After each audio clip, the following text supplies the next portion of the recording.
The next topic is properties of the system. In general, any characteristics of the system is a property. Any characteristics. Some familiar properties are pressure, temperature, volume, mass, density. And we can extend the list. The properties are considered either extensive or intensive. They are of two types. Extensive properties are those values that does not depend upon mass, like temperature. And extensive properties are those values and they depend upon size and they depend upon mass of the system, like density, like mass.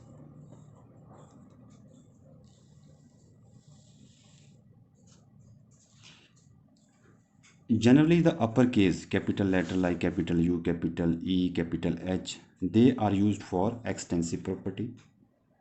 If we divide the extensive property by mass, then this property becomes specific property. Like if U is the internal energy, it is divided by mass, then it is equal to small u, lowercase u, which is the specific energy, specific internal energy. Next is the concept of continuum. What is the meaning of continuum in thermodynamics? It is a form of idealization. First of all, it is a form of idealization, and this idealization is valid as long as the size of the system we deal with is large relative to the space between the molecules. What does it mean? I want to say that in any region or a selected space, if it is there is a gas, the space in between the molecules is large. As per this idealization, which is continuum, it is to view the substance as continuous. Practically, we can say for, for the calculation, we will consider there are no holes in between the various molecules. We will treat the substance as a continuous substance. The next topic, what is state and what is equilibrium in thermodynamics? For this case, let us consider a system.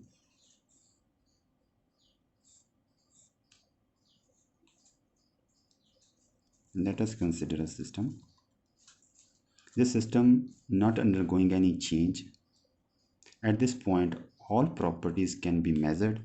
At this point, suppose it is a point 1, state 1. We can measure the properties, which gives us the set of properties and completely describes the condition. There may be a pressure P, there may be temperature T, there may be volume V according to state or stage 1. And this is a state of the system. At a given state, all property of the system have some fixed value. There will be some fixed value of pressure, temperature and volume. If the values of even one property changes, the state will change to a different one. This is state 1. For a second state, out of these all properties, if one property, suppose pressure changes, then we can say that the system will change to a different one. Thermodynamics deals with equilibrium states. We have to remember thermodynamics deals with equilibrium states. The word equilibrium here, it implies a state of balance. In an equilibrium state, there is no unbalanced potentials.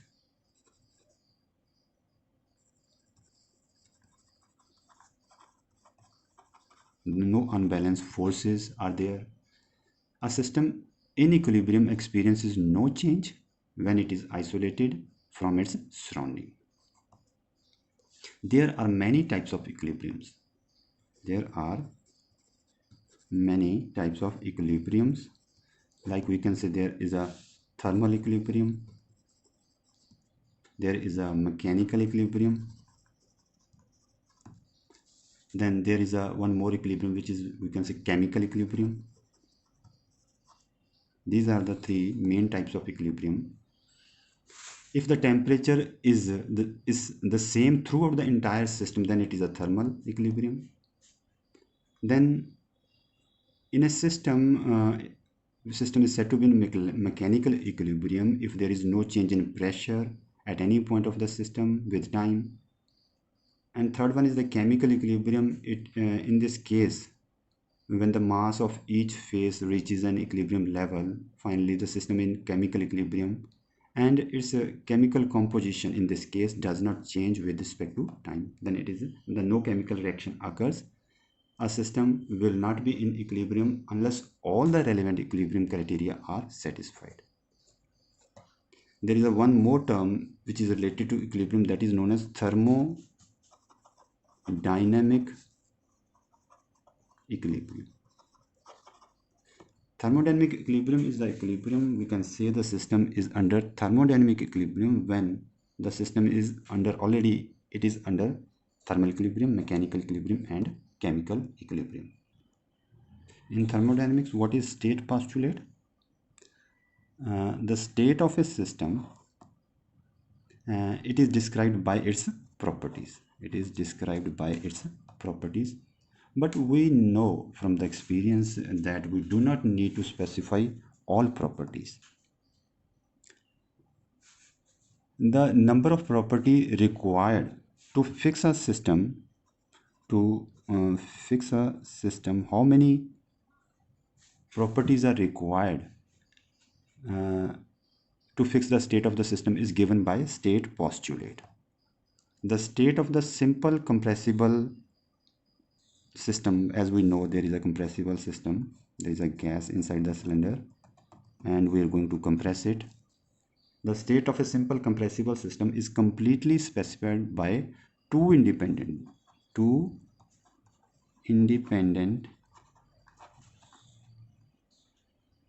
intensive property. Two independent intensive properties. A system is called simple compressible system in the absence of electrical, magnetic, gravitational motion, surface tension, etc.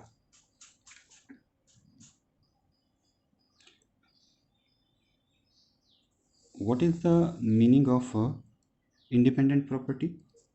What is the meaning of independent property? As we know, the state postulate, according to this, two independent extensive properties are required for a system. The state of a simple compressible system. The properties are independent if one property can be varied.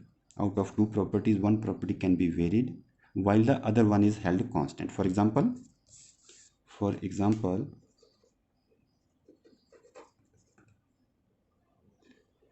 temperature and specific volume per unit mass, specific volume are always independent properties, and together they can fix the state of a simple compressible system.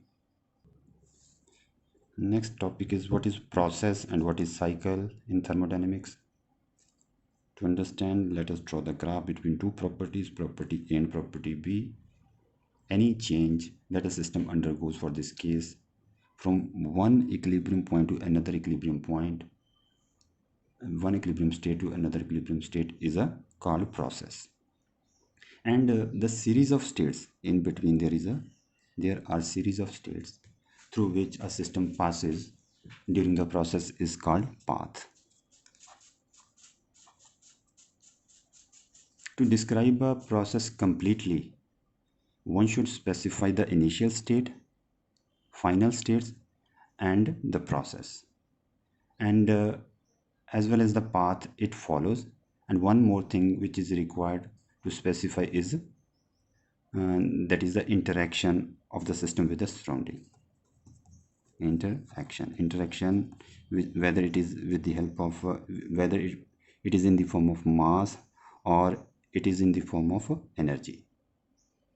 When a process proceeds in such a manner that the system remains infinitesimally close to an equilibrium state all the time, then it is called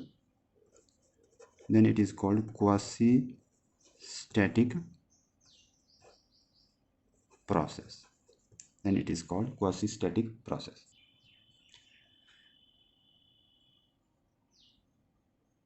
When a process proceeds in such a manner, all points remains infinitesimally close to an equilibrium state all the time, then it is called quasi-static equilibrium process. A quasi-static equilibrium process can be viewed as a sufficiently slow process. If the piston is moving very slow, then we can say it is very close to quasi-static process. If the piston is moving fast, and then it is non quasi-static process. It should be pointed out here that the quasi-equilibrium process, which is a very slow process, is an idealized process, and it is not true. It is not a true representation of actual process. It is not a true representation of actual process.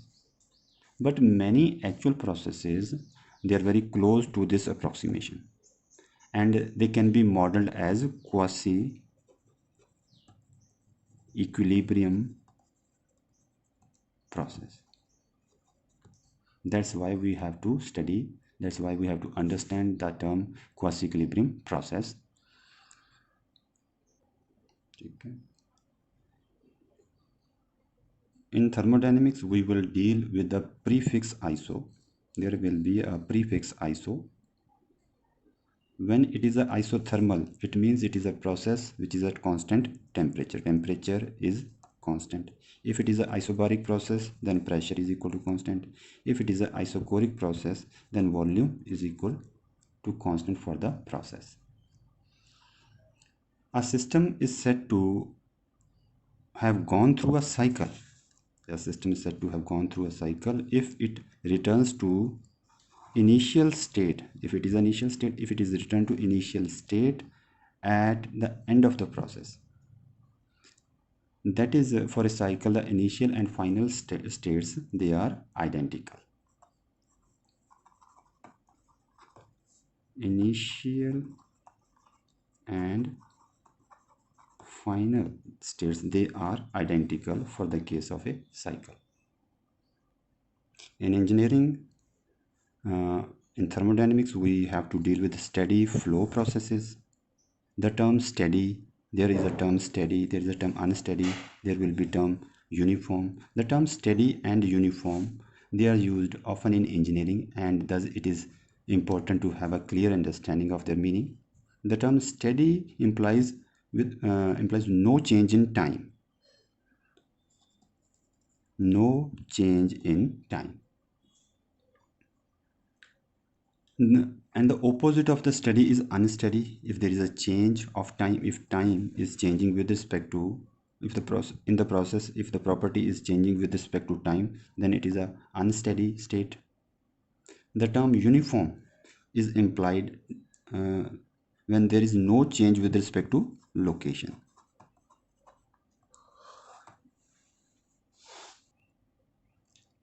A large number of engineering devices operates for a long period of time under the same conditions, and they are classified as steady flow devices. Processes involving such devices can be represented reasonably well by a somewhat idealized process called steady flow process. During the steady flow process,